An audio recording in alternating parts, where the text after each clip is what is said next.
Alright, the third CS2 update for this week. It's not an exciting one, but at least we're getting updates again, which is a significant improvement compared to nothing over the past month. Skins Monkey is an automated service that lets you trade skins instantly for a fee, sign up now, and get up to $5 bonus. Simply add items from your inventory, then find skins that matches your current balance. Site offers live support 24/7. You can also top up your balance if you're missing a few dollars, and there's a lot of skins to choose from. Visit my link down below to get to Skins Monkey. First up, there was a bug where some of the map groups led you to the wrong maps, and that has been fixed. Not even the map groups are safe from bugs. How does that even happen? And then we get to the community map updates. So the map creators publish new updates to the workshop. Valve then basically has to push those updates to the game, and they decided to bundle 4 out of the 5 new maps in this update. Why? Because the duck is back in action. This is the person, or rather the duck, responsible for pretty much all major map exploits. In a way, this is the best stress tester out there. So really, these patch notes should just be called nerfing the duck on all maps, which they'll try, but the duck will find a way. Moving on, we have an audio patch note for remastered various UI sounds. Now, this was honestly the one that sounded the most interesting to me, but I shit you not, there's really no difference.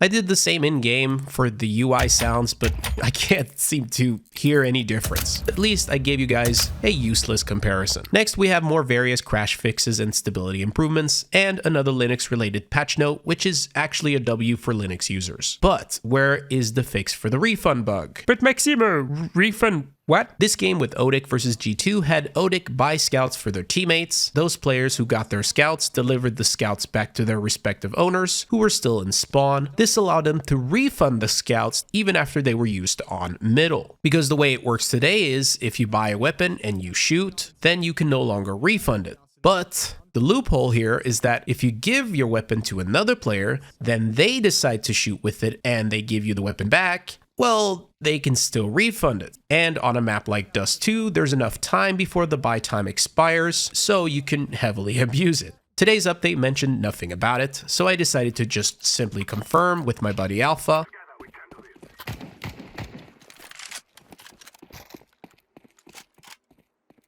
And it's still not fixed. And just to show how refunding should work, even in casual mode, if I buy something, just shoot, then as you can see, the refund option goes away. I find it so fascinating that it hasn't been discovered for so long, and the first time it becomes big news is through a pro match, which apparently this did not break any rules, which that in itself is crazy. But let's see how Valve responds. Finish the video off, Diana updated their workshop map that allows you to remove ambient sounds on any maps, basically like stop sound in 1.6, which by the way still works even today.